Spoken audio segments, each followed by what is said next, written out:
Hi. Marhaba. Marhaba. Into a Hishni. How are you? I'm Min zaman. fine. Min zaman. It's been a minute. It's been a minute. Forever. Thank you for coming. You've been my friend for quite a while now, but we don't get to see each other. 10 years. This is my 10-year anniversary in Kuwait. Wow. For me, it's my 25 this summer. That's very impressive. We spent a big chunk of our lives here. It's a good place. I call it it's a very easy place. Yeah. The hardest part is getting in the door, but once you're in the door, it's a very easy place to live. Yeah. And extremely safe. And very safe. I'm like, I don't worry about my kids. Their whole life. For the first, I would say the first 7 to 8 years, let's say the first decade of our ownership of our house, I never locked the door. I didn't even have a key to the front door. Yeah. My husband, after he would come home at night from work or doing, then he would lock the door. Like, that's how safe. Safety. You don't have to worry about being kidnapped. If your car breaks down on the road as a lady, so many people, so many men will stop, older, younger, doesn't matter. They will stop and help you. And it's not just Kuwait, it's the entire Middle East. That's right. That's as Americans, we always talk to people at home and it's like, oh, aren't you scared to live in the Middle East? It's like, no, and they're like, well, what Doesn't about it blow the war? your mind? What about the war? Exactly. And they're like, well, how does the hurricane in Florida affect you in California? It's the same exact scenario. It's a world away. I'm sorry, but it's the same all over the Middle East. And having studied the Middle East forever, it's always we have to be the. We don't apologize for the Middle East, but the explainers of the Middle East. Yeah. Because Americans, I think especially, and the rest of the world, but really Americans, they get so numbed to the idea that there's 4 people killed yesterday in the small town outside of Los Angeles or Indianapolis. Somebody died from this, or shotguns, or how many people were killed over the 4th of July in Milwaukee. Yeah. And that is at the top of the news in the U.S. because it's in the U.S. Yeah. So by the time you get to the Middle Eastern news, which is on page 8 of the New York Times, people just assume that, okay, there's a war going on, but in addition to that, you have the everyday violence that we do in America, whereas that does not exist. Yeah, at all. Like you said, you leave your door open. Yeah. People go out of their way to be gracious. I don't even think we have a documented serial killer, believe it or not, in the entire country. Oh, here in Kuwait, that's probably a good idea. Yeah. Like, I don't, we just don't have the crime, and it happens very rarely. And when they do, they're very bizarre, and the actual whole community kind of mourns and freaks out and like, what's going on? Why? And it's usually family members against family members, which is also subdued, so you might not hear about it. But I think that's part of the strength of the Arab society is the fact that your family unit is so strong. You would not do any crime because you would bring shame upon. It's not just shame upon you; it's shame upon your family. Yeah, right. Like if you think in America about they're now finally suing the parents of the high school killer. Yeah. And they're suing the parents because they give them the gun. Well, okay, well it's multiply that times 10 in the Middle East. Yep. Where the family unit is so strong. So strong. How dare you even think about robbing or shoplifting or anything? Or shaming, Yeah. That's so true. And it's so weird that we could have that kind of perspective. Well, and that's the perspective we were talking earlier about your language ability. Yeah. You felt that you lost your language ability, that you should have been fluent in 4 languages now. Would have been nice. Yeah. But would have been nice. So how do you with your kids though? How do you? They're full Arabic, full English, and the ones who are interested in Spanish are trying to learn Spanish. Okay. On their own, some app on them. And how is Arabic English in the house? Very good. But I mean, does your husband focus on Arabic? No, not at all. And now he regrets it. Because, and this is why we put him in the government school. We had him in private school, and I was working at the private school. You get your discount and everything, but we were so worried that they were going to lose the language and lose culture and not get stuff because we're such an Americanized family or Western family. Because my husband only watches, movies, TV series. He reads the news in English, and that's how we communicate in the house, except for the few words here and there. Yeah. And so we were worried about that that we weren't going to be able to teach them some stuff. So we took them to the government school. And, there's always ups and downs. Whether it's private school or government school, there's always ups and downs in the education system in any country. But I'm very happy the way my kids came out. I've got 3 in uni now, and they all graduated from the government system. And in the government schools, in Kuwait in particular, obviously we're here, how much do they have like an Arabic language class, like for an hour a day? Or they do. Every day? Or how much know. Is that? It depends on who's the minister at the time and what grade level they're at. Middle school is different than high school. Elementary school is different. To be honest, between the 4 kids, I don't remember how often it was during the week. Okay. But it's part of their curriculum because they have to learn like Fusha. Yeah. Which is hard to drive because it's the Fusha. Yes. For those that don't know. But all the other subjects are also taught in Arabic, except when they get to high school to help prepare them for university. So math is taught in Arabic. Yeah. But then there's certain words you can't translate. Medical terms, scientific terms, formulas. So they just translate it literally harf by harf. Yeah. But yeah, they're good. They're Arabic. They all say their Arabic got better once they hit university because they were forced to socialize and see the different kinds of, just the different dialects. Idioms and and how to use it and what's the difference like between the Bedou people or the Hadar people or even certain tribes have certain words they use. And they're not exposed to any of that in our home, and we're like, United Nations. I mean, my husband's whole family, there's just mixture everywhere. And but yeah, they're fluent in their Arabic now, which has made me really happy. And they're reading and writing? Yeah. Because that's the hardest. Yeah. They're not 100%, but if you ask most Arabs, like full Arabs, Arabic is their lowest subject grade. Zabala. Their Arabic is, I've literally one time, I got hit in Dubai in a traffic accident, and when we were in the police station at 2:00 in the morning, and because I have a bachelor's in Arabic language and I focused on Arabic, but my spoken is horrible because I lived in Dubai for 14 years and you never use Arabic in Dubai. Yeah. That's one reason I like Kuwait. I use it a lot more here. Interesting. That's why I stayed in Kuwait. Never realized that. Yeah, my Arabic's horrible. No, it's not. No, it's 70%, 70%, where it should be 100%. I've been in the Middle East for 27 years, but that 14 years in Dubai, you were using English. Because you can't use, in Dubai, you cannot use Arabic. It's all Indians, Pakistanis, and Filipinos. Okay. I have no issue with that, but I'm in the Middle East, practice my Arabic. And there's no mafish force of bakalam lugat al-Arabia. There's no chance. So that's the challenge with it. You have to, it's just what we were saying, if you don't use it, you forget it. You lose it, yeah. So, and in Dubai, and that's one reason I decided I didn't want to stay in Dubai, because as you get older and you might have a health issue or a health emergency, I thought, I realized this one time I went in to pick up my laundry from a guy, and it was a great guy, an Indian national, subcontinent, I'll say, I don't know where he's from, and he could not communicate in English or Arabic.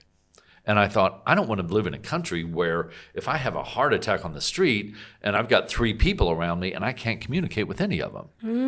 Interesting point. It kind of scared me. It's like I was asking the guy something and I couldn't get him to. He couldn't. There goes my dreams of retiring in Turkey. Seriously, yeah. You have to think about if I have a situation. I've had some friends say, "Oh, go to Thailand if you've got health issues because the hospital, and everything." And I talked to a friend of mine that is in the healthcare industry, and he said, "No, don't go there because the doctors studied in the U.S. or whatever, but it's going to be really hard to communicate." Yeah, just the nurses or the orderlies or whatever, you're going to have an issue with the language. So. See, and this is what this podcast is about, because I turned 50 and it was a thing on my bucket list, and it's my journey of all the different people that I've met in Kuwait through my 25 years here, and these little tidbits of learning stuff, because you're saying like as you get older, I'm like 50 now, and it's like the other day I was having a conversation, one of our friends, unfortunately she was diagnosed with cancer. And she had surgery, but she still has to do the chemotherapy. God here in Kuwait. cure her. Yeah.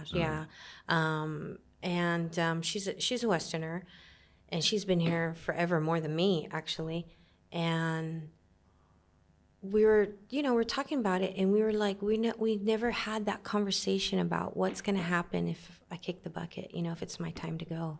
Yeah. Who's going to contact for me? Who's going to inform? We're foreigners here. Like, this is our home, but at the same time, we're still foreigners here. Yeah. Who's going to log into our social media accounts? Who's going to help out with the bank account situation? If your body needs to be transferred, who's in charge of that? I've got a spreadsheet with all that. I've done See? a spreadsheet. Let's talk about that. Here's my account numbers. Here's my Let's Gold talk about Bank. that. Here's my account number. Yeah. Here's a password. If it changed, you got to go in. Yeah. I constantly have to open up that spreadsheet, but I can, if At I'm what traveling. age did you start doing that? About, I don't know, a couple of years ago. Okay. Just because. Was there an event that triggered and said, you know what, I'm going to get this done? Yeah, I'm old and I can't remember my stupid passwords, and I hate every time you got to. I just logged in. Why do I need to log in again? My password drives me. is the same on every freaking thing. Which is the worst thing to do. I know. But, I mean, even now when we were doing the YouTube thing, I was laughing. I was like, he's going to laugh at my password. I was so embarrassed because I'm not going to say it, but it's basically something that I'm known for. Yeah. And just whatever year I use that app or open that app. Yeah. That's it. And then whatever special squiggly character. thing. Yeah, squiggly thing. Yeah, but it's so and like, which one did I use on this account, or what did I use on that account? So, I do have a spreadsheet with passwords, but all the other stuff, no. I've got files in the safe for the kids, property stuff, those old school bonds and shares and things like that. But who knows the passcode to the safe?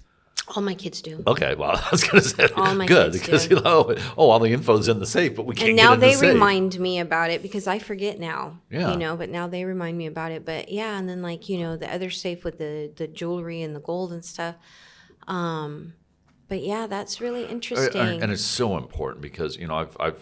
And we just had this conversation this week. This group of ladies, now's the time of preparing for your demise, next life. Your next step. Yeah, but it's so important because having gone through, and I know you lost your father recently. Mom and dad. But yeah, my dad, I was mine. 18. My mom, 2021 during the pandemic. Okay, yeah. But I, having lost my parents, and I, my sister took care of all this. She was the executor of the estate. But I mean, and she's a lawyer. She's one of the smartest people I've ever known. But it took her, weeks and months to get. I mean, it takes a full year in the U.S. to close up the estate and everything. Yeah, it's my not, mom's account. Nobody's given me face. I've done all the emails, all the advice for the veterans affairs.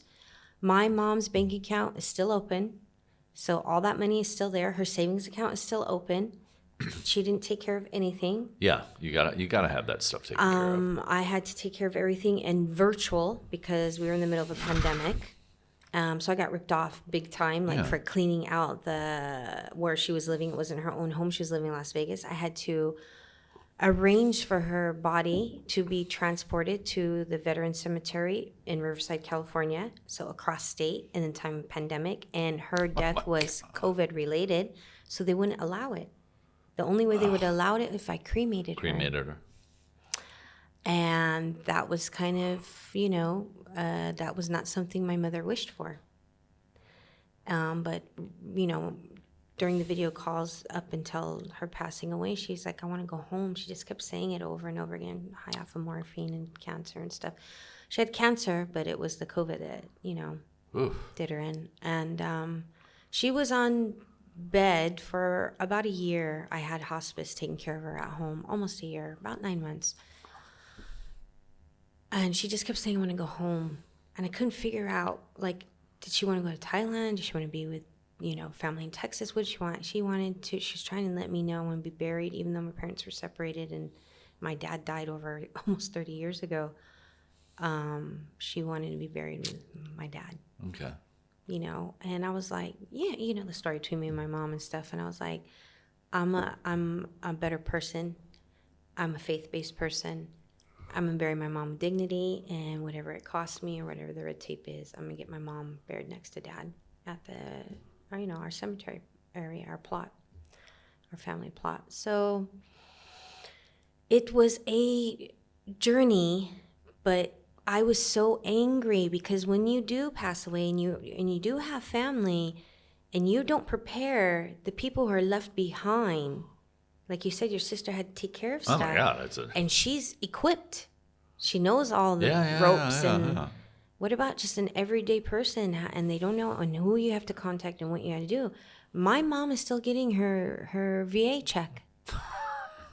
Yeah, Who do you tell that to? I have written them a gazillion times. Trying to close a Visa account.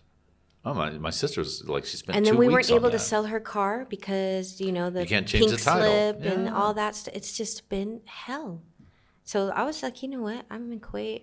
I haven't seen the woman in 27 years. God rest her soul. Yeah. Not my problem. Well, I'm concerned now because here in Kuwait, that's a good point. Like I'm here by myself. And so or people that are married, you've got to, in Dubai, like they shut the bank account off immediately if somebody dies. Like, so if like a spouse dies, the other one doesn't have access to the account. Interesting. So especially if it's a female, she has no money. She has no cash.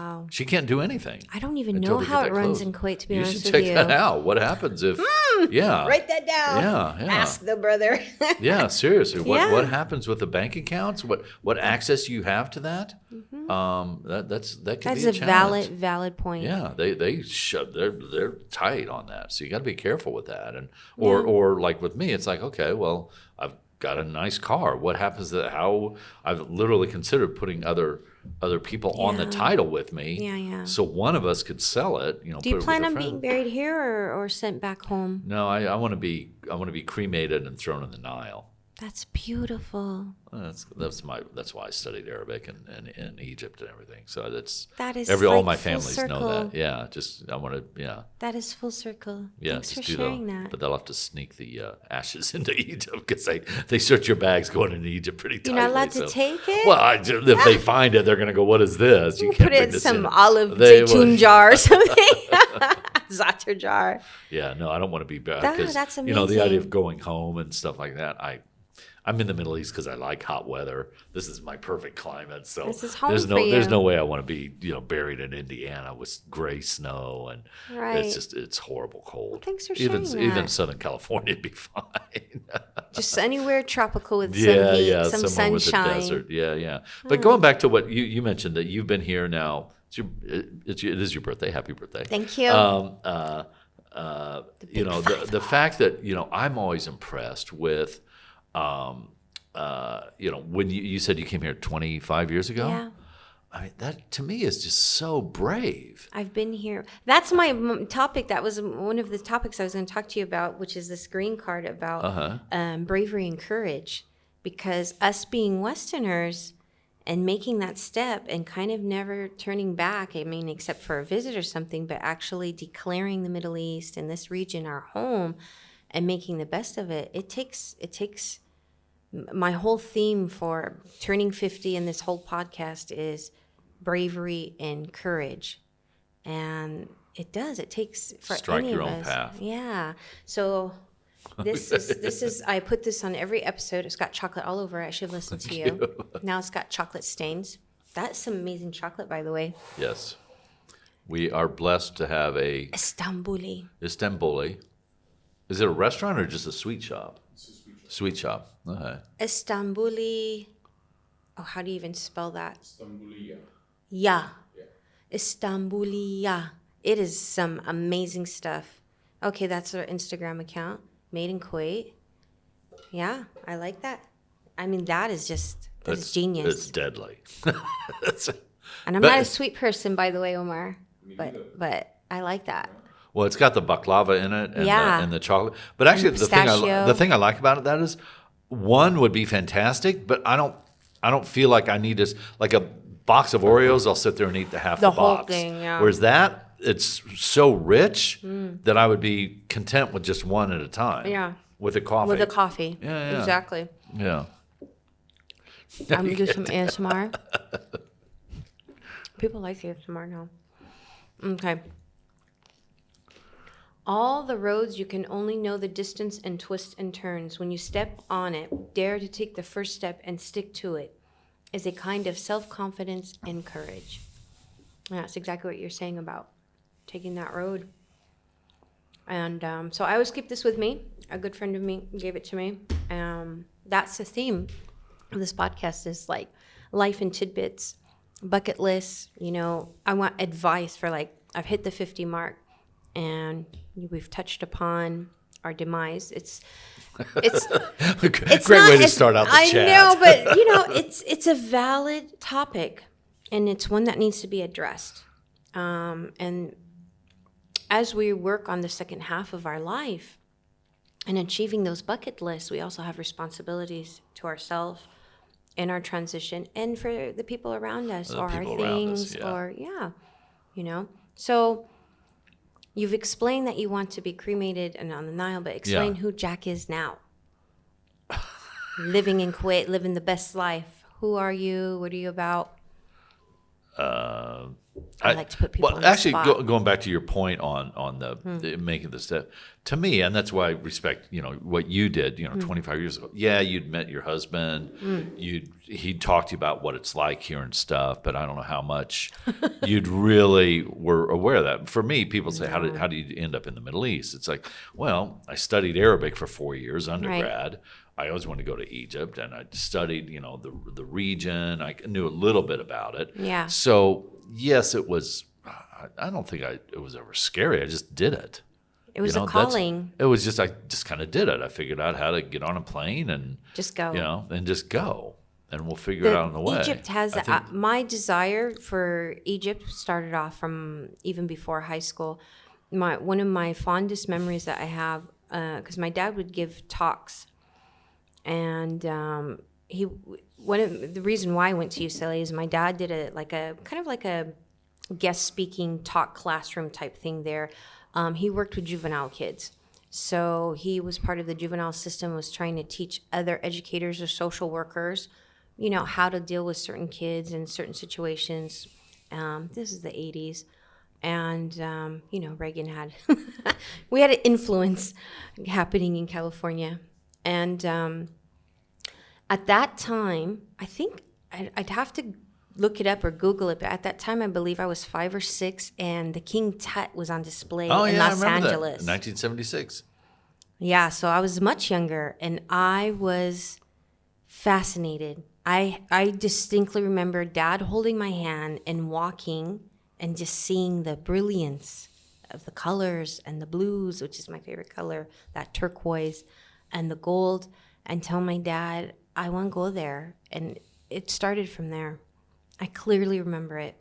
Yeah, I think I still have the advertisement for that. Really? Yeah, because it was, it'd be like in Time Magazine, because it came to Washington, Chicago, Los Angeles, and I'm sure 1 or 2 other cities. Yeah. But it was a year-long trip. Remember walking. I think they actually brought the mask, which was big to get that, the permission to bring a treasure like that. Yes. But yeah, I remember, and I was cool because I didn't get to see it at that point. Okay. Although I was already a big fan of archaeology. And ancient Egypt. I remember holding his hand and walking. I was young, and just seeing the brilliance of that. And for me, that is my first distinct memory of my love for the Middle East. For the Middle East, yeah.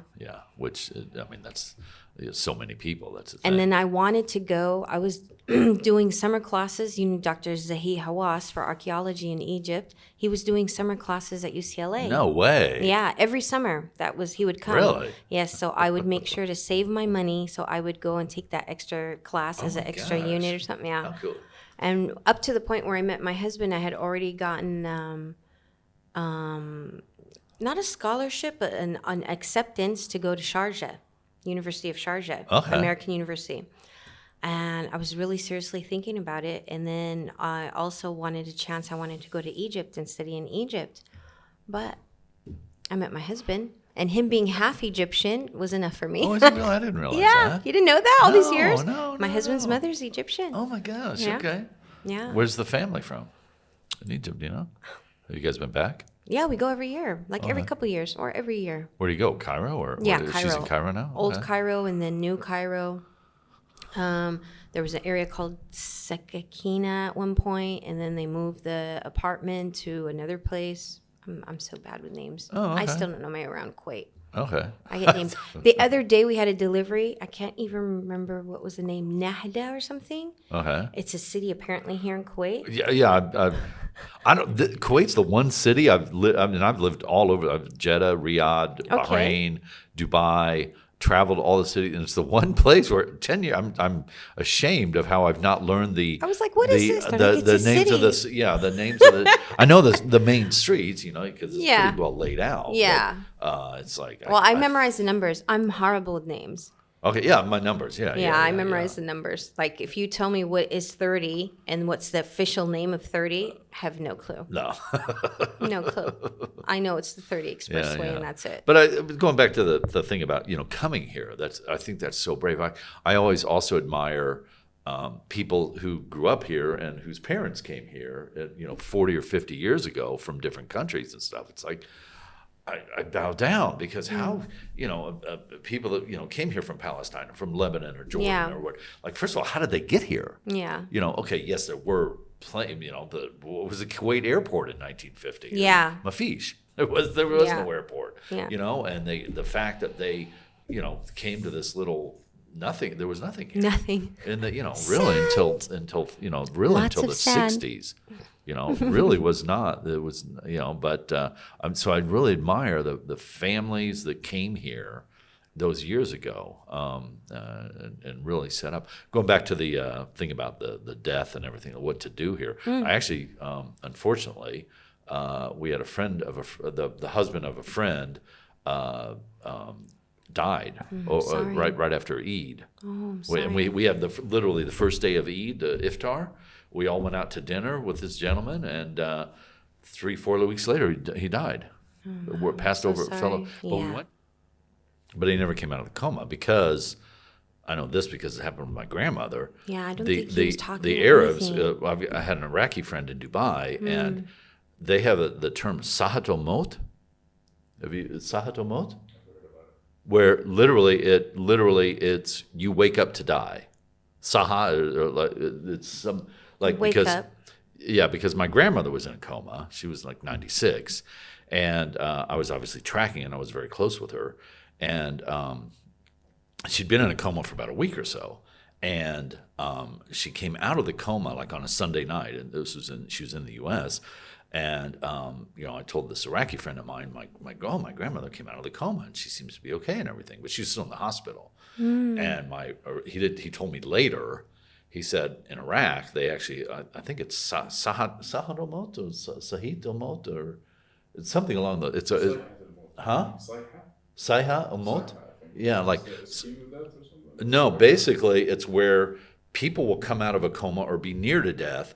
They'll come alive again. And basically it's so they can say goodbye to everybody. And he said, I knew then that he used that phrase that when she came back and she was around for another day and a half and then masalama. Interesting. Yeah, so they actually maybe it's just in Iraq or whatever where they actually have a phrase for that because it's so common. Where they have clarity, they come awake and they're like, I'm, and grandma was like that. She was like talking to everybody, let's watch a football game. Wow. And then they pass on. So it's like, the body rallies for that final goodbye. Yeah. Closing the chapter. Yeah. Our puzzle, we haven't even started working on our puzzle. No. You got to sign. You got to sign. When you put 2 or 3 pieces together, you got to sign it for me. But okay. That's all my guests are signing. This is, I don't remember what it looks like. Here's the picture. Yeah, the picture again. So while we're working on our puzzle, let's talk about. Okay, I'm gonna go with the red. That's gonna be easy. Our love for theater. That was my next topic. I think the last time I saw you was at Staged in Kuwait. Yes. Which is a phenomenal group here in Kuwait. Actually, but I think more importantly than that is one of the things that I think is interesting about Kuwait is the Kuwaitis are known for theater. Yes, Masrahiyya. Yeah. Yes. I mean, have you been to any of the Kuwaiti theaters? Yeah. I'd love to do that just to see.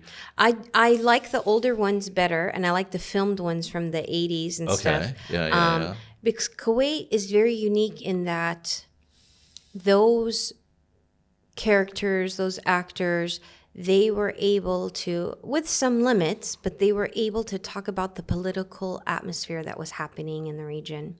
Okay. And they kind of had you remember George Carlin? Yeah. Yeah, it was one of my favorites. It was one of Dad's favorites, and that's one of my favorites. Yeah. They had a George Carlin kind of vibe, and Okay. it was allowed to certain limits, which makes Kuwait very unique compared to the rest of the region. I wouldn't say, well, as far as the GCC. Yeah. But also if you look at Egypt. Yeah, I mean Egypt, GCC. The Egyptians, they were the one. They were really the I mean ones the that, GCC. And they would be able to put little tidbits out there, make little jokes and stuff like that. Yeah. And it was a way of expression that was, until now, there's even a theater in Salmiya after one of the famous guys. And they put on shows. And then you have like every Eid, this one from Zayn and these different big companies. But they're not to sponsor it? Yeah, Okay. they're not as good as the old days.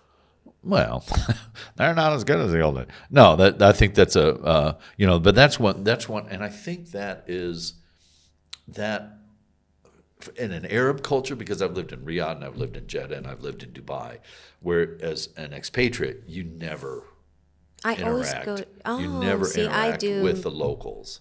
Maybe because I'm married to a local, I'm kind of throwing myself in there. Yeah, but as an expat, but Saudi friends from Jeddah, Mafish. You don't go to the shows. I mean, that's how I learned the language. Yeah. Because I've immersed myself. Yeah, you have to throw yourself into it. Yeah. But that's one thing that I like about the Kuwaitis. They are, interestingly, although they still have the traditional Arab mentality, they're very outgoing and very open. I think because they've traveled so much and they've all exposure, education, education and everything. Yes. So for the most part, you can't stereotype, but for the most part, they're very open to other.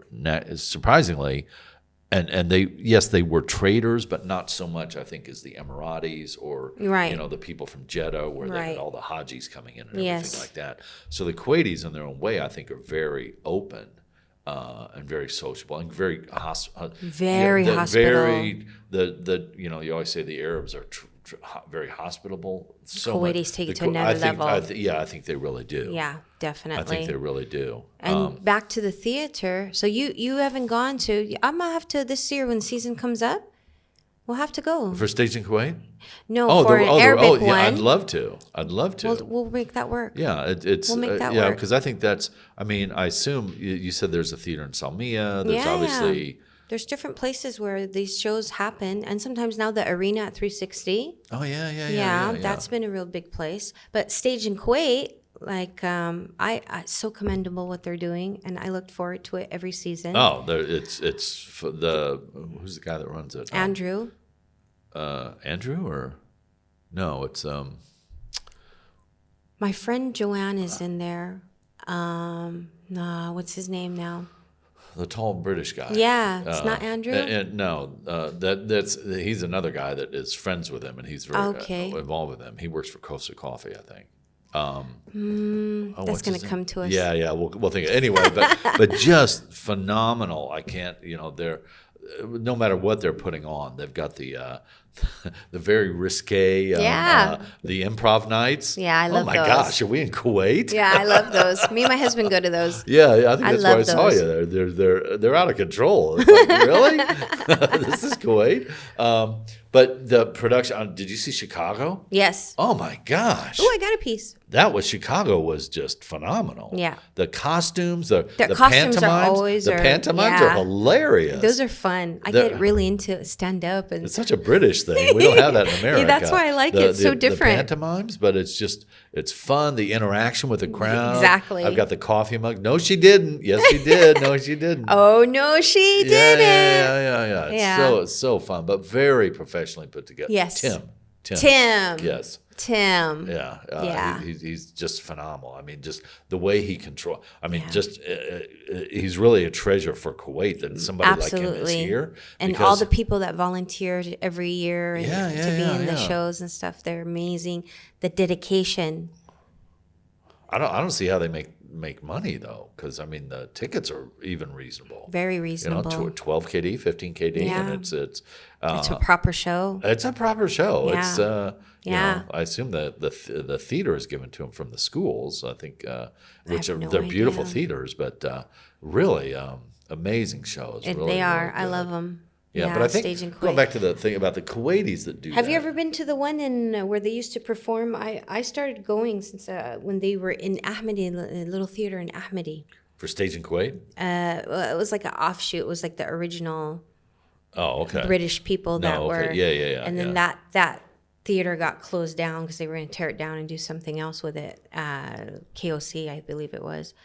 And even that back then with the costumes and stuff, the whole vibe is just like. Well, now they've got their own place in it's by Masila. Okay. It's right. It's right behind where. What is it? Across from Jumeirah. What's that neighborhood in there? Sabah Salam. Yes. They're in Sabah Salam. They're in a beautiful new building complex there. They were doing at the school, right? Yeah, but they've actually kind of got. And now they're at. They've got like a rehearsal center where Argonne complex. Maybe, I think Is that in Sabah Salam? Yes. Yeah. But it's really impressive. It's and it's perfect for them. They got big spaces for dance halls and everything like that. And they do. I think what's really cool is they. Do you ever see the Shakespeare group that they bring in? No. Oh, that's amazing. No. There's a British group that. It's a traveling group that they come here for like a week, and they go and they did the 12th Night, I think, was a Shakespeare show, and they come, but they make it. They totally. It's not Shakespeare at all. They totally explain like this guy's doing this and this guy's doing that. Okay. And they go into the schools and they teach the kids they teach the kids and let them be characters and stuff. It's really about driving it into the schools, and then they put on a final night of a show. Yeah. And they actually bring in some of the kids to participate in the show from the different schools. Like they do the pantomime. Yeah. But it's really amazing to impress that cultural element of, because I'd never seen a Shakespeare show before. Amazing. And I went and I thought, it's going to be Shakespeare 12th Night. I've seen one figured out. In London. I've never seen it in Kuwait. But they tear it down. They put in pop music into it, and it's almost like the so Leonardo DiCaprio, the Romeo and Juliet, the modern day version of it. Okay. Have you ever seen that? I think so. It's an amazing movie.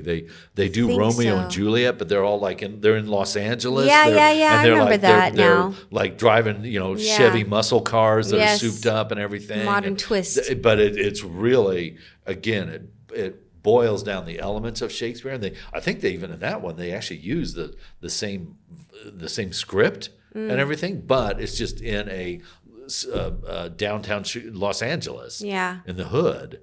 It's really. It's a nice addition. I'm glad that we have that. Yeah, no, it really is a good thing. So, other topic is your juicing. Now you're doing you're not doing juicing. You're doing smoothies. Okay, because I'm more of a juicer. I've gotten into juicing. Yeah. I was juicing before. We were that was one of our bonds that we had, the juicing. But my body needed fiber. I got high cholesterol. Okay. And they wanted me to take medicine for it. And then I was having issues of having a regular schedule. And I realized that my body was missing fiber. Okay. So I adopted the smoothie. And then during Corona, there's a lupus doctor.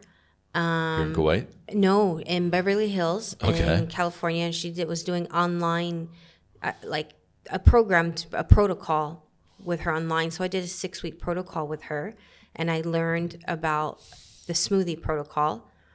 But I kept asking her, what about turmeric? What about ginger? And she's like, I don't know about those things. This is what my studies are based on, American medicine. It's like, they think it's the best. I learned the core from her, and then I took it and made it my own for what I'm known for is spices. And so what I do now, and it's actually really, really quite successful on the side from my side hustle of the spice business, is I personalize smoothies for people based on what symptoms are presenting, what their blood work shows, because having disease all those years, a lot of them also, because they've already been on their journey of trying to do self-healing and stuff. Most of them already, my clients, have hair analysis done. Really? Yeah.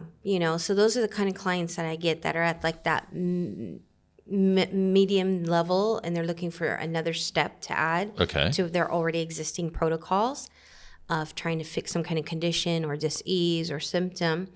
And I personalize it because I add different kinds of spices and herbs that are known. It's weird. It's not your typical smoothie, but 30 days of that, and I have not till yet have a client come back and say it didn't do anything for me. Alhamdulillah. It's all about what you put in your body and everything. Exactly. I actually got turned on to all that. When was it? 2005. Okay. There was I had a girlfriend in Dubai that had major bone, spine. You're on a roll. She'd had major. They were going to fuse the 3 vertebrae in her neck. She couldn't sleep. She was sleeping on the floor and everything. And in Dubai, there was it's a breathing yoga called SSY. Excuse my horrible tearing apart the language. Siddha Samatha yoga. It was invented by this Indian guy that had gone and got a master's degree at the University of Michigan. But he came back, and it's a whole process. You go through a 2-week course of just raw vegetables and fruit. You drop no caffeine, no smoking, everything like that. And every night you go and do you go to a ashram with about 50 people. You all sit on the floor. You spend the first hour and a half just learning the breathing exercises, what's it all about. And then they have this Guruji guy who's amazing, and he comes and talks to you, but just about what your life is, what's going on, blah, blah, blah. But he, throughout that 2-week course, you do just raw vegetables and fruit. Like I said, no caffeine, no alcohol, no smoking or whatever. Right. Which is really, one of the things, I don't smoke, but a problem with people that smoke or drink, you have the triggers that make you want to follow that habit. So if you say, I'm going to stop smoking, but you actually almost have to cut out everything, because you say, I want to stop smoking, but then you get up in the morning and you have your cup of coffee. Well, that's your trigger to say, I want a cigarette with my coffee, or I want a piece of chocolate with my coffee. Right. So if you knock out both of them, yeah, you aren't sitting, or, go, at least at the beginning, don't go sit in a bar and drink a ginger ale, because you're going to be tempted. Yeah, change the playground. Change the playground. That's a good way to put it. Change the playground. So with the raw vegetable and fruit, just for 2 weeks, like you said, do it for a week or a month or whatever. Yeah. I mean, at the end of it, it was like I could feel. One morning, I went in for a meeting at work, and I could feel like it was like I drunk 4 cups of coffee, and I could just feel the blood going through my veins, because it was just, pulsing. You could feel the vitality, strength because it was so clean going through there. Yeah. You go through phases. As you do that juice cleansing, you will, you cleanse your body. Your body will react, like people break out from it. They'll get acne from it. Because you're cleaning yourself out. Yeah, detox. they'll obviously get digestive problems and things like that. But your body's you have to go through it. Right, you got to get worse before you get better. Exactly. That's what I tell all my clients. Yeah, you got to get worse before you get better. Yeah. But it can make a big difference. So this girlfriend of mine has actually stayed on that since 2005. MashaAllah. All she does, you'd love to have a conversation with her, because she got rid of her neck problem. More importantly, though, she started studying, like you said, the doctor in the States didn't even know what cumin was. Wow. Or what was the other one? Turmeric? Turmeric, yeah. You have to have pepper, too. Yeah. To make it digest. More absorbed, yeah. Yeah, more absorb better or whatever. Yeah. Or what is it, vitamin D3? You actually have to take K2. K3. Yeah. Yeah. I just discovered that one. So now those are expensive. I mean, a lot of people don't even realize there's expensive. like 6 kinds of magnesiums, and you need to try to balance them out. And that's the thing I always tell my clients, eat the rainbow. Like, the more variety your diet, the better chance you're going to get all those phytonutrients in. Yeah. And get those combinations, like you said, the vitamin D3. I mean, even now, vitamin D3, it's not even a vitamin, honestly. Okay. It should be taking over all the medical literature. It's actually a hormone. Okay. It's not a vitamin. You don't get it from foods. Okay. D3, you make it, just like you do your insulin, just like you do your melatonin, your serotonin. It's an actual hormone. Okay. That is triggered when we go into the sun. And the only foods that we do get it from are things that have a short lifespan, like mushrooms. Okay. And that's their amount of vitamin D in it. because they got to live in the sun for that short amount of time. They have a short lifespan. So you get those mushrooms, that fungi, because everything needs sun, water, right? And bacteria, soil, fungi itself is a bacteria thingy. And they say because the way they were created, you can actually put your mushroom that you've bought from the store and put it in the sun for 15 minutes, and that'll help increase a little bit of the vitamin D in there because it's in the cells. Really? Yeah. Okay. Just like white mushrooms or brown mushrooms you buy at the store? Yeah, any of them. It's not going to raise it significantly enough that, it's going to make a dent, let's say, in your RDA. But that's what I mean by variety. So vitamin D is something, the reason we need it for so much. I mean, if we kept our vitamin D and vitamin C up to par at an optimal level, not RDA level, optimal level, which is more than the RDA. RDA, recommended daily allowance, for those that don't know. Yeah. Sorry. We would be rid of most of the diseases and conditions or symptoms that we exhibit. Okay, because I in fact, I asked my girlfriend the other day, I said, white mushroom, what, is that any good in it? And she goes, oh, yeah, it's really good. And I always just thought it was kind of a filler on my salad or whatever, but now, they say we need sun, right? But the Middle East. Never. I never go out. People are like, well, you live in the Middle East. Why are you so white? It's like, we don't, because it's 110 degrees out. It's too hot. You're going to nuke yourself. Exactly. Yeah. But our sensors are not the old studies, because this is while people are watching Netflix and doing their true crime stories, I'm actually devouring 100-page clinical trials and stuff. This is what I like to do for fun. And the latest research about the vitamin D3 and our sensors in our body, it's not our hands and our face. It's actually our chest and our back where our shoulder blades are. Okay. So that's where we have the most sensors to trigger if you want to start creating vitamin D3. So you should go out with your shirt off? Okay. That's, I mean, you got to find a place, imagine me, I got to find a secluded place where I get some sun. And of course, the same timings that everybody's always said, not at high noon or anything. Yeah. And then another study said about sunglasses, because everybody has sunglasses in the Middle East, right? Yeah. From before we get outside to the car, where we got those on, we don't want to burn our eyeballs. We actually have sensors in our eyes. Yeah, of course, yeah. So those sensors trigger it. And when you have your sunblock, UV sunglasses on, you're blocking that. Your body's not being triggered during the day. Create the vitamin D so that it can be stored in the liver. It's a fat soluble. And come out at night and do its job. Okay. Well, so that's a trade-off. Do you want to damage your eyes from too much sun, or do you have to have the D3? Well, a lot of older cultures, they actually, the sunglasses is the only invention of about 100 years, by the way. Yeah. So everybody was okay back then. There was other ways to protect the eyes, but you actually still would get UV exposure. Okay. So, and then like this whole battle of sunscreen. Anyways. Yeah, but going back to the juicing and things like that. So Tidge, actually, after she got rid of the neck problems. Yeah. And I mean, she used to be fit. She used to go, she had a personal trainer, very, very, worked out all the time. But she literally, the one time I saw her after she'd really gone on a strong juicing, her face glowed. I mean, people go, oh, Botox or whatever. No, just natural. Flip it around. Do it natural. I mean, one time I could literally, I forget what, I hadn't seen her for about a week or something. She'd really done a pure juice thing. I could literally see, and this sounds weird, I could see her aura. Yeah. It was just, she was just glowing. But she also had a problem with osteoporosis because her mother had a big problem with that. Yeah. And she read up on it. Yeah. And one of the things is leafy greens to build up. Maybe, I don't know if you studied that or not. Yeah. She went on a leafy green thing for like a year. Every morning she had a smoothie with leafy, she always a handful of spinach. The K2 and leafy greens will put that's why they fortify milk. Okay. Vitamin D, they fortify milk back home, right? All right, okay. The K2 will put the calcium, instead of being in your blood and your veins and make your veins hard, which is why a lot of people get cardio problems. It'll actually put the calcium in your bones.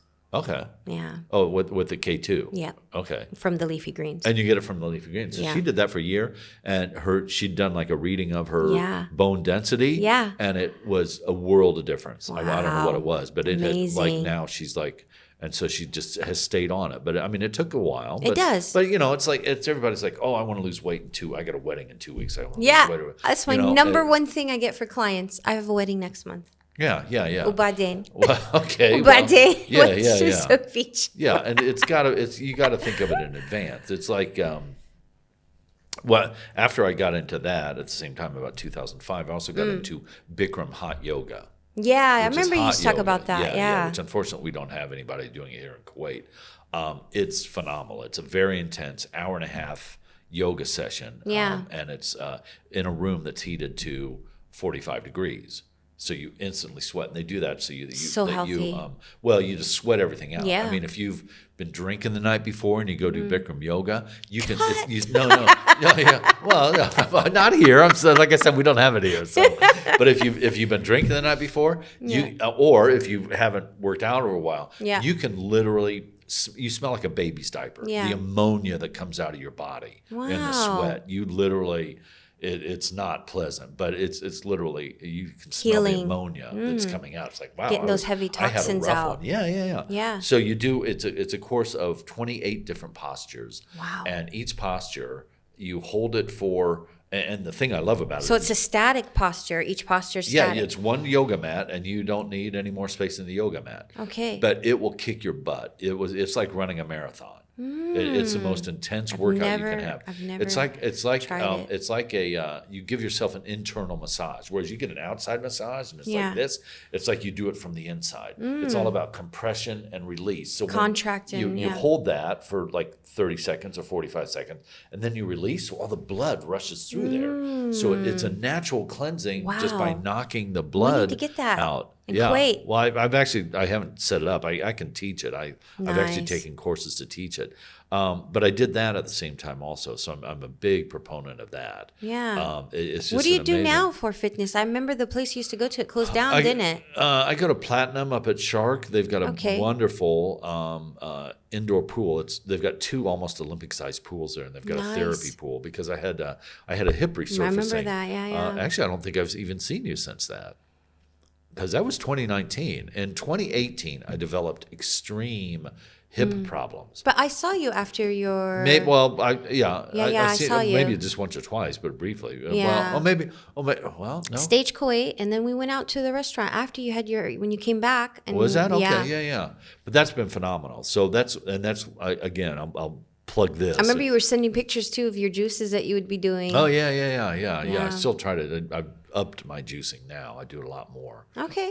Because I'm going to have to make a personalized smoothie for you. Okay, all right. Because the smoothies are good, but I've just gotten more into the juicing because, and again, my girlfriend in Dubai, she's way into it. She's like, yeah, the juicing's the best because it's literally, you get all the nutrients and they go straight into your system. Your body doesn't have to digest it. Yeah. So it's like an injection. It is. It's like really an IV, yeah. And I don't paint it. I just literally have my fridge full of just all kinds of the rainbow, as you said, and I just throw, okay, today I'll do 2 whatever lemons. mood you're in. Yeah, I do, lots of ginger. Yeah. Why is ginger so good? There is the phytonutrient or phytochemical in it called gingerol. Okay. Yeah. You made that up. No, I didn't. Gingerol. No, I swear. The Weetabix, the breakfast cereal for champions. It's true. Google it. Yeah. But no, and so that compound, the way that it works on our body, it's a hot phytochemical. So it works with circulation, and it actually helps. How can I say this? It opens up the signal pathways so that your cells are more observant. We have trillions of cells. Each cell has this kind of plasma coating around it. Yeah. Okay. To let the bad stuff out and let the good stuff in. Okay. That gingerol affects that coating plasma. Okay. And so does K2, by the way. Okay. K2 and omega-3. Okay. Without omega-6. So not salmon, but omega-3 in like chia seed or flaxseed, plant-based. Okay, the flaxseed. Yeah. Oh, it's the flaxseed. Okay. Yeah, flaxseed. Because the omega-3 is just like, it's usually with fish oil, but which Tit says don't do that one because you'll get the because omega-6, it's horrible. Too much of it, like from fish oil or eating salmon in ridiculous amounts, it's actually inflammatory, so it'll cancel out the omega-3. Okay. So you need omega-3 by itself, which we get from seeds, and the highest versions of it would be flaxseed and chia seed. Okay. Yeah, and I always throw a tablespoon in there. For our age, where we're at in the second half of our beautiful young life, is you need about 5 tablespoons a day. So you don't just have to put in your juice in your smoothie. Oh, the flaxseed? Yeah, or chia seed. You can make a pudding with it. For the chia seed, you can do like a coconut mango pudding, something. You just soak it in coconut milk, put it in the fridge, and add whatever toppings you want. Okay. You got granola, nuts. It's really, really amazing. Mix some turmeric. I'm always telling you about the turmeric. And flaxseed, you can put it in soups. You can put it in anything, like if you're doing scrambled eggs, add a pinch in there. Just like how you treat salt and black pepper, do the same thing with flax seeds. But never grind too much at a time, because then it goes kind of like acidy.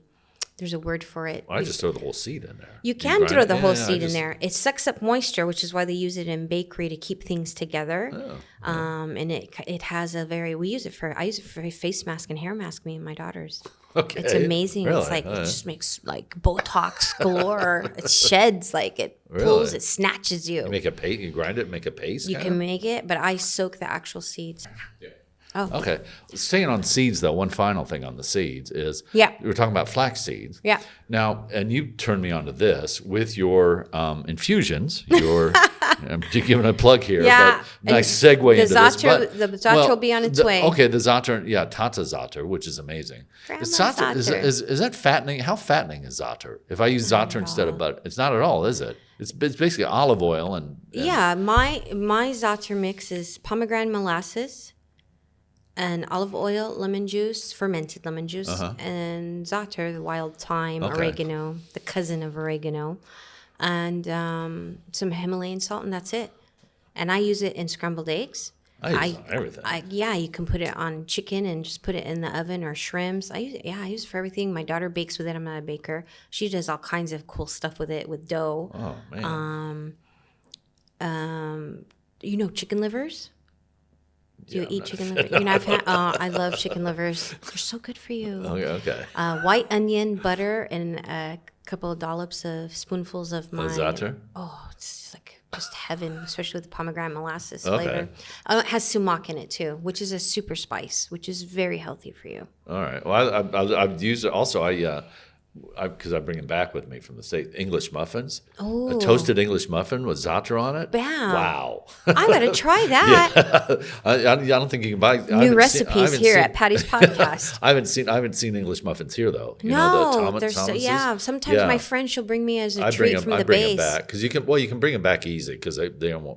If you're flying back, you can buy them the day before. I haven't had those. I have them at restaurants. The toasted English muffins with za'atar on it. Yeah, instead of butter. I didn't even do that as a kid. Wow. My dad would have been proud of you. It's a great mix. Well, this is my grandma's recipe. Okay, it really is. Yeah, it truly is. Where was your grandmother from? I'm mixed with Lebanese. Oh, you didn't know that? 10 years. You are Jasusa, and you're a spy, aren't you? You got all these United Nations. You are. But so with the za'atar, but the other thing was we're talking about seeds was the black seeds. Yeah. Which I have. You're incorporating it. But now, first of all, how? Because quite honestly, why don't you throw another bottle of that in also? Because I'm getting low. But how long do those last? How fresh do they need to be? The black seeds? The black seeds can last you if you store them perfectly airtight glass jar. You find jar. them in the Egyptian pyramids left over, probably. Well, honey doesn't expire. Well, what's in the black seed? What is that all about? It's just a black seed. Because you said the Arabs use it. I've never discovered it until I came to Kuwait. Yeah. It's the hadith. Yeah, it's a hadith that the faith-based Muslims. It's a hadith that says the Rasul Sallallahu it cures everything. You're referring to the seed. Okay. It cures everything except death. Okay. Yeah. What's it from? It's a plant. It's a seed. What's the plant? Nigella sativa. Okay. Oh, sativa. I like that. Yeah. I know something else that's a sativa. Magical herbs. That's why it covers everything. Magical herbs. Yeah. It's the same family. Okay. And there's different versions, like the ones from Sudan or like from North Africa are quite big. And it's another name for it is called black cumin. Okay. It's got a nutty flavor. It can be a bitter flavor if used too much at a time. Okay. I have it on my kitchen table. Remember I was talking with I think it was Asia, we were talking about it. I always ask people, first thing I ask them, any client, do you have black seed on your table with you next to your salt and your pepper? And they're just like, no. I'm like, but you probably have Panadol in your purse or your drawer or something. So during pandemic is really when it flew and got famous because I don't know how to say it, what is it called? It's a big fancy name, hydro blah, blah, blah, chlorocline. I'm going to look it up. It actually, when they put it on that phytochemical from the black seed, when they put it on the virus, on the COVID, it killed it right away. No way. So that chemical is high in a Malarian drug that we actually use for lupus, Plaquenil. And so that was like flying off the shelves in America because of this study that came out about the black seed. Really? Which I think was Tufts University. I can't remember now. Okay. So I've tried to use it on a lot of stuff, and scrambled eggs, yeah, avocado I do it on scrambled eggs, definitely. Ramen noodles, and soups. Yeah, to sprinkle it into soups and everything. Anything, just sprinkle it. Keep it on the table. Let me. Yeah, give me a couple jars of that when you give me my Tata's Zatter on Wednesday. Throw in a couple jars because I take it home. This one, thymoquinone. Okay. THQ. I agree. I never memorized these ones. That's when I was doing the exams for my herbalism certificate. I was like, shit, what is that? Because I'm American, so instead of air conditioned, AC. So, they have the long name, and then I'm like, oh, okay, TQ. Okay, I got it. But on the test. Yeah, you got to write out the whole you got to name. write the whole fucker out. Yeah. Black seed. It's a big part of it. So, I'll get that out to you. Okay. Yeah. But anyway, that's a good. So the juicing is important, the smoothies. But you said you went to the smoothies because you needed more fiber. I needed more fiber, and I don't take any medicine now. No, because you take all the fiber out when you juice. What's left in that little pot of yours, that's all the fiber. Now, certain nutrients, come blow your mind on this one, certain nutrients won't work if the fiber that it was created with from God won't work as well. They won't be absorbed, just kind of like the black pepper concept. Okay, yeah. Certain phytonutrients, they don't work as well if they're not with their fiber. Uh-huh. Cut.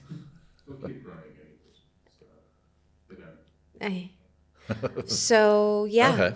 So sometimes we need that fiber. I was suffering from blood pressure, for years and taking medicine. Then my cholesterol just shot out of the sky, and they wanted me to take Lipitor. And I was like, I'm not doing that. But mind you, the age I am now, both my mother and father already had their heart attacks. Dad had already had his triple bypass surgery. So that cardio phobia type thing, something's going to happen to me, is very high in my conscious. And I used to smoke before, and I was always looking for things, to stop, eat garlic, warm spices, cayenne. There's a new study that came out. If someone's having a heart attack and you give them a pinch, or actually it's 1/3 of a teaspoon of cayenne under their tongue, you can stop the heart attack by like 68%. Cayenne pepper. Cayenne pepper. Really? Yeah. So, it's like, I got to carry some cayenne pepper in my bag now. Yes, it's better than aspirin. We were raised on the concept of aspirin, right? So black seed and flaxseed and these things, these warming spices, it's good because of the fiber. I wasn't getting fiber. I was only doing juicing, and I'll eat some vegetables, but I was really at that point, I was doing a lot of high protein and high fat. I wasn't balancing things out. Okay. I wasn't getting the fiber, so I was like, okay, I realized that the keto kind of wasn't working for me. It's good as a jump start, and I lost a lot of weight, but it wasn't something sustainable. Yeah. I had to get natural carbs in, right? Natural carbs in, a lot of fiber from eating, salads and different kinds of vegetables, cooked or not cooked. And when I learned about the smoothie protocol from that lupus doctor, and she saw my cholesterol numbers, and she's just like, you don't need it. You just do the smoothie, get the fiber, add the omega-3 with the flaxseed. You're going to be good as new within 6 months. Within 3 months, my cholesterol dropped by half. So you do just a smoothie in the morning, or during the protocol, I was drinking it all day long. Okay. Now I do in the morning around this time, prayer time, and then again before lunch because you don't eat as much. You're full from it, and that's it. About 4 glasses a day. Okay. Or just one of those big, Stanley's sippy thingies. Yeah. And if I have something going on, like I told you, I broke out from doing the Moroccan bath thing.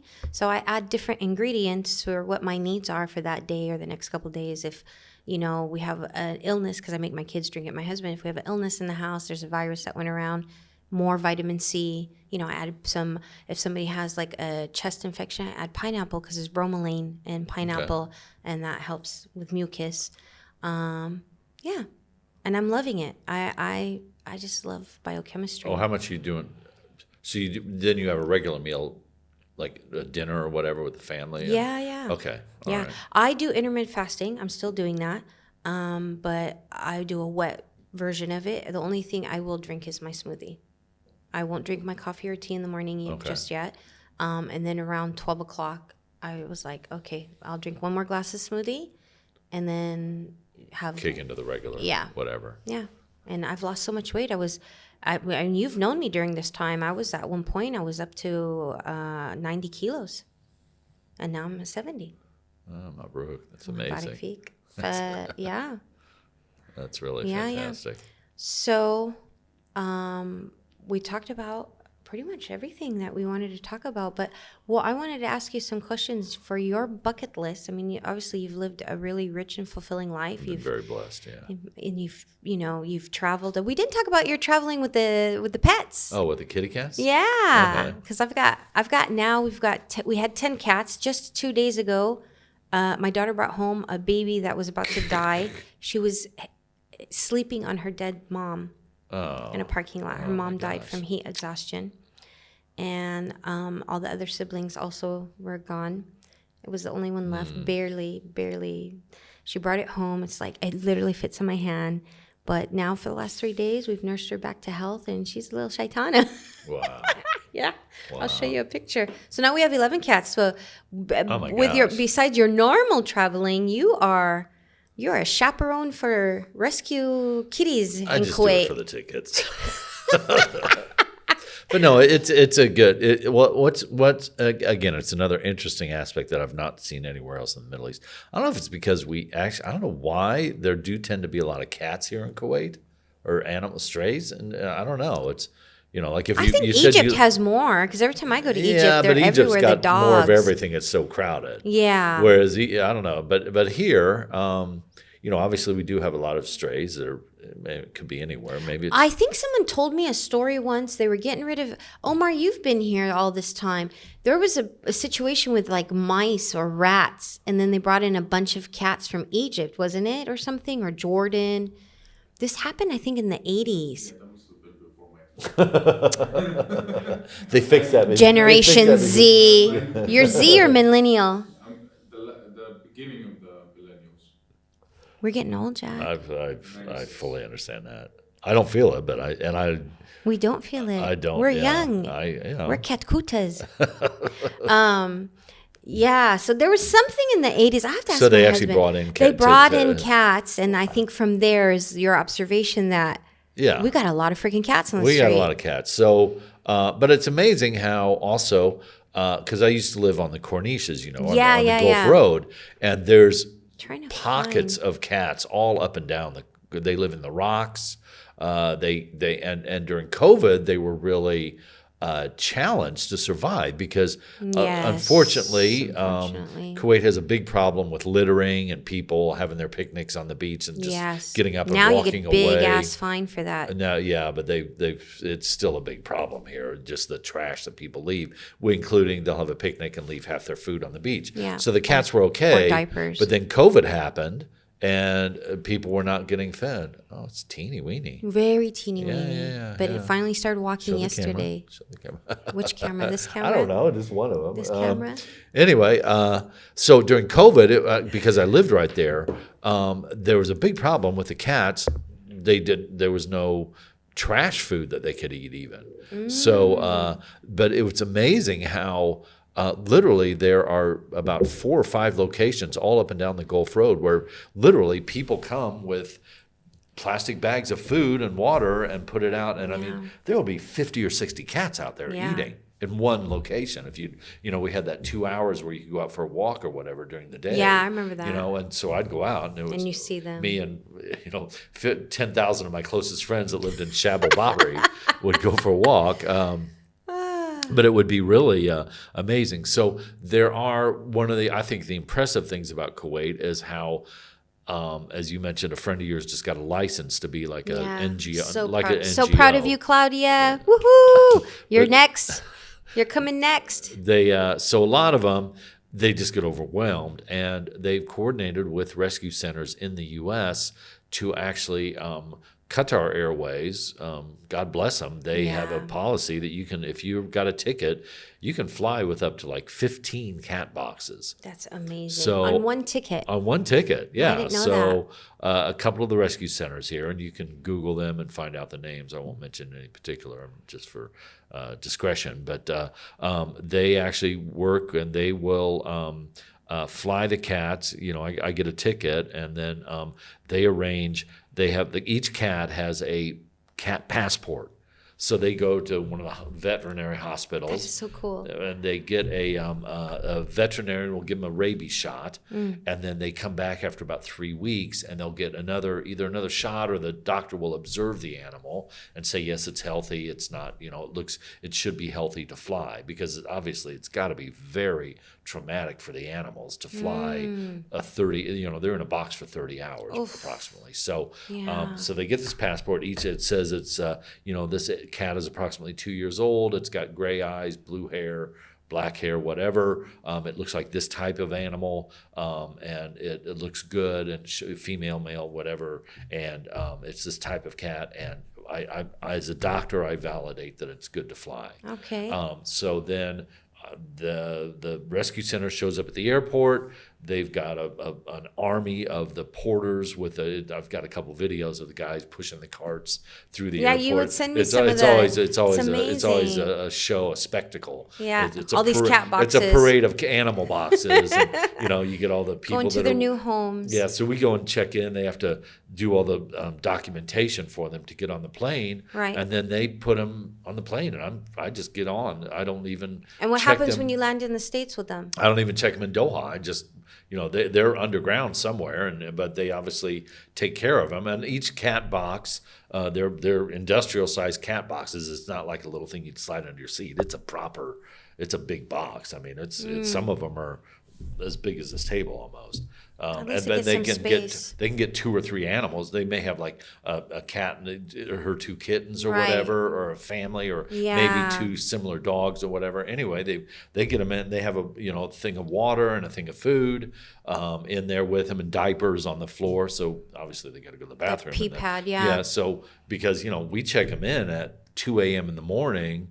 And fly to Doha. We're on the ground there for 2 hours, and then take off 14 hours to Washington. Yeah. Usually they go to Washington or New York. Okay. Some of them go to Toronto also, because Canada. there's new regulations on animals you can import into the U.S. now, because they're scared of, like dogs. You can't take dogs from Kuwait because they're afraid they have rabies, so they have to go sit in quarantine in Bahrain for 6 months, and then it's crazy. It's all kinds of stuff. Anyway, so I get to the U.S. I go through immigration and customs, and then you get a couple porters in the U.S. and the doors open. You go out into the arrivals area, and there's like 3 different sets of people. And I'm taking 6 animals. I'm taking 4. It's very coordinated. It's very coordinated. Logistically, it's an amazing feat. So those people are there, and they've come from within about a hour's drive of Washington D.C. at Dulles Airport, and they will take the animals, and khalas, I'm done. Wow. So I just That's literally. so nice that you're part of that. It's a chaperone thing. Of a taking chaperone the animals. for kitty cats. Yeah. So, but it helps obviously, because obviously it's expensive, and the rescue centers do get contributions to aid that, because not only you have the cost of the ticket. That's why I try to do my bit and always post Yeah, the ticket, but also the cost of the boxes and the and food the fees, and everything the else. injections, And all that kind of stuff. But there's akid. there's several rescue centers in the U.S. that will accept those. Like we don't have strays in the U.S., but not I think proportionately like we do here. Right, that's and true. compacted and everything. So yeah, I admire the people. I've been to a couple of the rescue centers. They were in Wafra. Well, but one of them used to be in what's west of the airport? Kebd. Yeah, chipped. It's an organ. Oh my gosh, a body organ. What is really? that? Is it really? It is. Is it really? It's your liver. Is it really? Yeah, and then Surah, you know the neighborhood called Surah? Yeah. It's belly button. Oh. In Arabic. Okay. وكبد شنو بعد عمر فيه؟ كبد سرة عندنا some body parts for neighborhoods here. Yeah, I guess we're used to them. That's the thing. Hey. Yeah. Areas. Kibbutz, yeah. كبد ايه Yeah. شبد Yeah, Kuwaiti well, it's the شبد. Kuwaiti accent of it. وسرة لا في بعد في دهرة كنا There's one or two more body part names. It's funny when you just like fi bad or whatever. It's so neat when you have another language. You know, I'm sure you had it with Spanish and stuff, but it's like there's certain words in Arabic it just fits. So it's hard when you go home. I can't make a sentence it's like with yalla, all English. and my friends are like yalla. What's Yeah, that mean? exactly. It's such a perfect word. I cannot make a full Bazapt sentence. in Egyptian Arabic. Right. Exactly. Bazapt. Yeah. You just throw it out. It's like, oh wait, I got to It's part of who you are now. Yeah, but it's you. It You is. said bad. Fi heather. You can't. I can't make a sentence without. You can't go home. Without my bedliyat. We can't go home. We can't. This is our home. Yeah. We've made a good life. It's a comfortable place. And I thank you for coming on my podcast and sharing that Thank with me you. and your travels. What is my question? You get to ask me a question, but my question. Oh, we didn't do the voiceover. Okay. You got to do it. Yeah, so Jack is known for, in Dubai and Kuwait, if you pay attention to his voice now, give us something that they will recognize. Because sometimes I'll hear you here and there on things, and I'm like, that's Jack, that's my friend. That's his voice. P.F. Chang's. I do a lot of P.F. Chang's, a lot of Al Shaya restaurant brands and stuff like that. Okay. I can't. I need a script. I can't. You need a script? Okay, this is my gift for my birthday. Let me read this thing for you. Okay. All the roads, you can only know the distance and twists and turns when you step on it. Dare to take the first step and stick to it is a kind of self-confidence and courage. You see? That is so amazing. I love your voice, Jack. Thank you. I had nothing to do with it. Okay.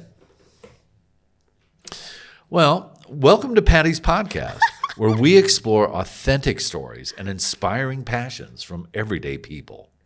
As an American who spent 25 years in Kuwait, Patty brings a unique perspective to her conversations.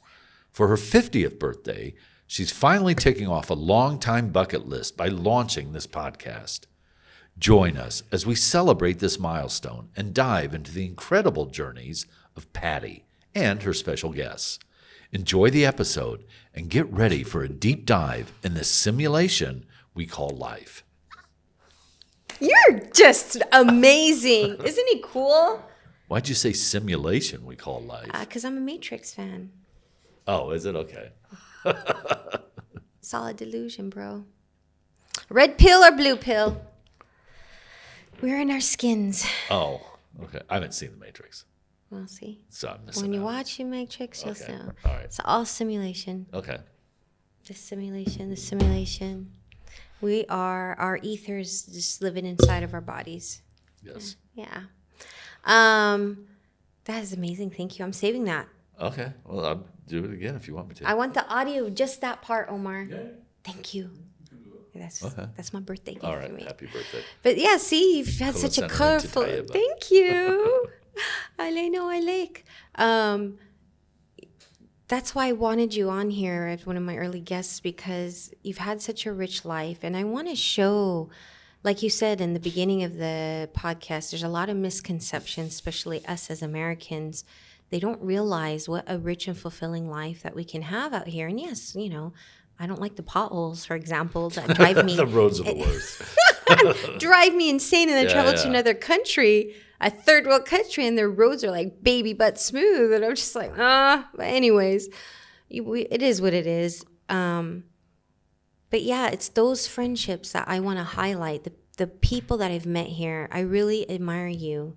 And that's why I asked you to come, because I know a lot of people, of course, from infusions and been here 25 years. But there's only really, like, I'd say top 10, and you're one of them, of people that has stuck out in my heart and my mind. Because you've done something really amazing with your life. You've got a story like nobody else.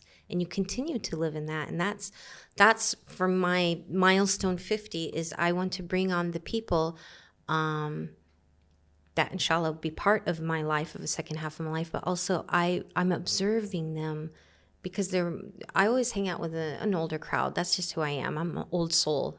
You know, I've always been like that since I was a young lady. I always hung out with the older crowd. I never have fit in with my generation. I don't know if it's because my father didn't have me until he was 40, so I was raised with a much older father. Maybe that's why. So I always bond and vibe with people that are older than me. But there are certain kind of people, there are people with vitality. So my next question, last question for you is, with this vitality, this outlook that you have on life, what's next on your bucket list that you're going to do as Jack? That's a good question. I don't know. Okay. That's why I get that all the time. Like, when are you going to retire? When are you going to leave? Yeah. For me, I'm comfortable here. I'd like to stay here another 5-10 years. I don't Wow. know. It's a challenge because they're trying to kick people over 60 out, unfortunately.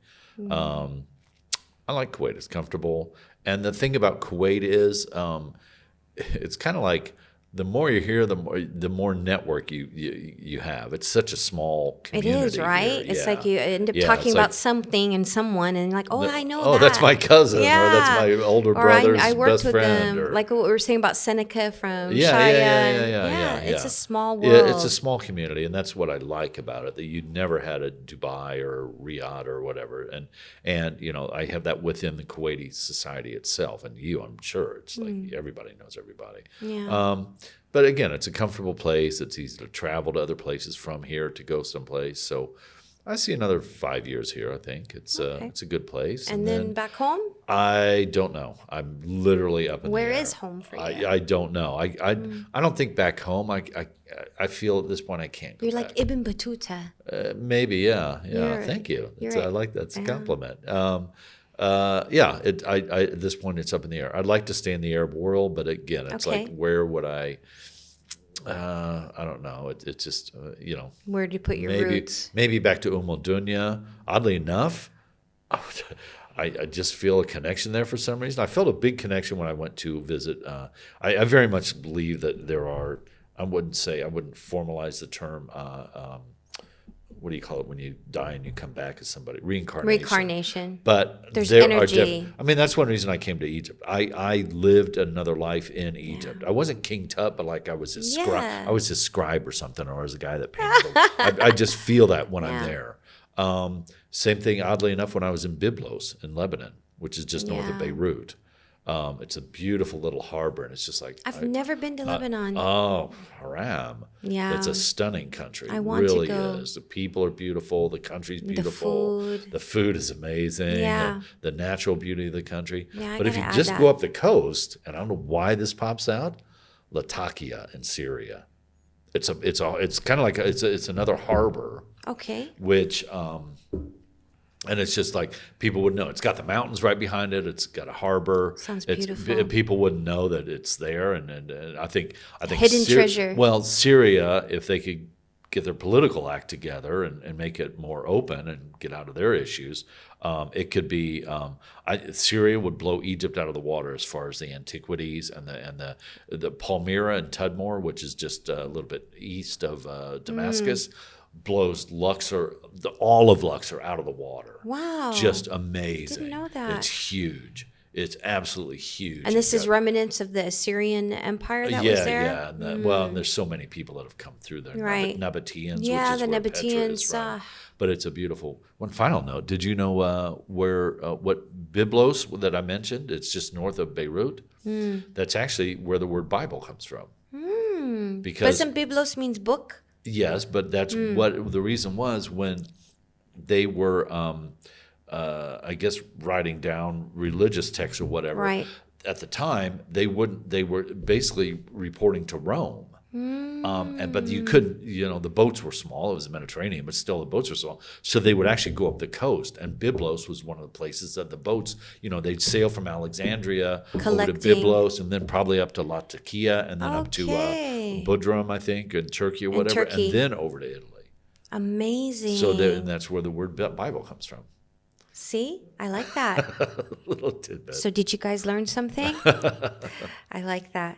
So yeah, thank you for coming. Thank you very much. Gracing my podcast. Yeah. Where are we gonna? Were we gonna go eat? Or that's fine. You want American breakfast, or we'll do you want figure that out? Yeah. Coffee, croissanty mode? We can talk about that when we get downstairs. Okay. We'll move you downstairs. Happy birthday. Thank you. I brought you a little birthday card. Oh, and you wrote my name in Arabic. Well, actually, it's Arabic, but there's no P in Arabic. You're so right. It's Bati. Right. But then they use this 3 dots to make the sound. It's actually the Persian 3 dots. Persian which 3 the Persians dots. have picked Exactly. I don't like being called Batty because for us, Batty means someone who's. So I'm just like, say my name right. Should it be? Would you rather have Patricia? No, my birth name is Patty Ann. Okay. Yeah. Right. Okay, that's very American. But as we were talking about forgetting your language if Jack, you don't. But look, I did the year wrong. Is that how your name is in Arabic? Yeah, but look, I did the year wrong. Can we get a close up on Jack? You did the year wrong. Why? I said 60-24. 60-64. That's I did like dyslexia. 2, but I was like, I wrote it, and then I thought, wait a minute, that's Just not leave right. it. I'm gonna write a happy face there. So, do you have any questions for me? Any question for me? Can you get the Jack? See Jack in Arabic? Eid Milad Saeed. I couldn't find Kula Sena. Eid Milad Saeed, I think that's more Fusha. Probably. As opposed to Kula Sena into Tayyiba. Thank you. Happy birthday. I'm going to put that in my treasure box. Aw. Well, so okay, sweet. a question I'll ask you. You're at this age now. What do you see for your kids and their future as multinational, ethnic, mixed kids? Staying here in Kuwait, ending up out of the possibly, 4, yeah. I see definitely 2 of them staying in Kuwait, and I envision 2 of them probably being back and forth. It's all in their personalities. Back to Egypt, back to the U.S. Maybe Egypt. One of my daughters really, really it's epigenetics. Like you said, it's not. I don't necessarily because I don't per se believe in reincarnation. I believe that we have our epigenetics, and things get written like a CD on our genetics, and then those memories that maybe former ancestors lived.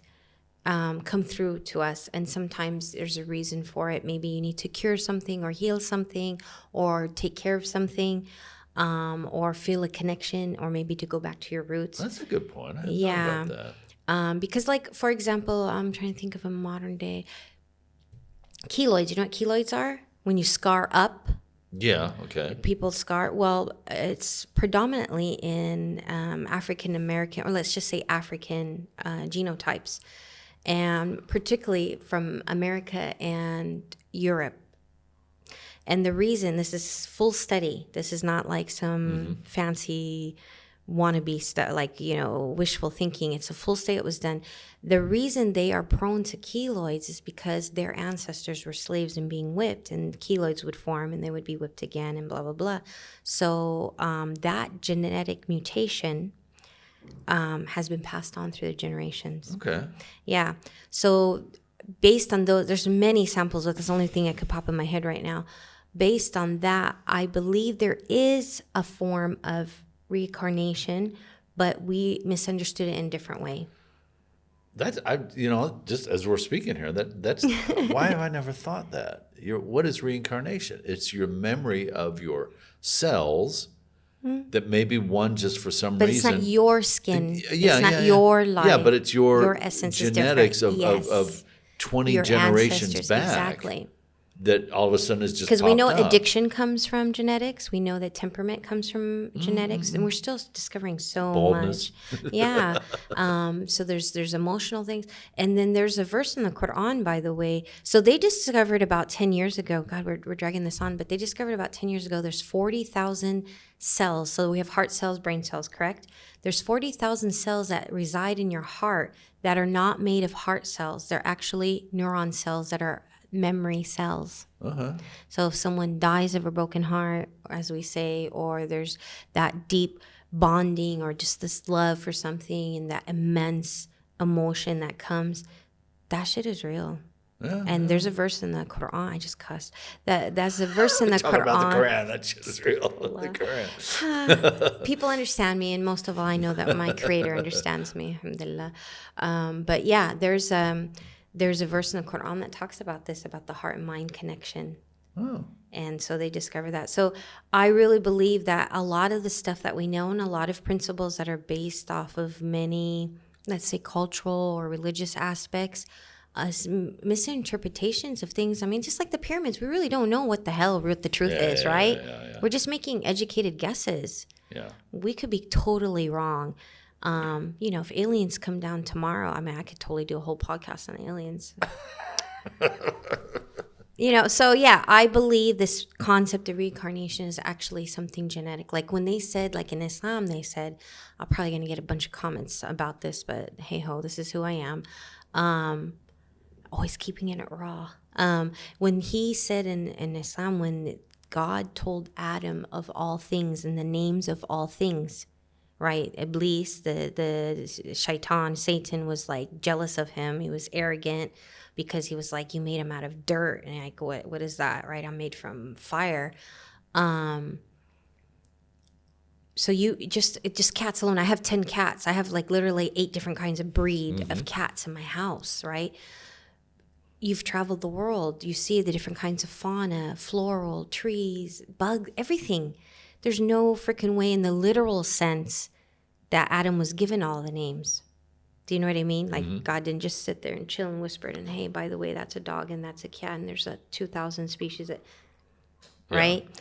So my twist on that, it's just a personal twist, is that it's somehow genetically embedded because they finally I think it was 2022, Omar, do you remember that experiment where they wrote a terabyte TB on a cell of a DNA, on one cell of a DNA, a TB? That's a lot of data. So I was like, as soon as I read that article or that, scientific thing, I was like, that's how they did it with Adam. Boom. Yeah. We have all the DNA. Yeah, it's all the history. Yeah. And that's for me, it ties into reincarnation because I have an old soul and I feel like there's memories that come up that I know for sure are not mine. But for me personally, I don't believe that I've lived 1,000 lives, as they say. I'm living the life now that God has given me, this essence, this ether inside this skin of mine. But I do have the memories of my ancestors. Yeah, that's true. I do believe that. That's awesome. I don't know. But so yeah, Shukran. Thank you. That's for me. That is like, that's the whole reason for the podcast, to have these kind of raw conversations, not planned, not scripted, just little questions back and forth, get to know, because we have such a variety here in Kuwait and everybody needs to see who's in Kuwait. Yes. We're in Kuwait. Ahlan wa sahlan. Ahlan wa sahlan. Thank you. Cut. Say cut. Cut. Cut.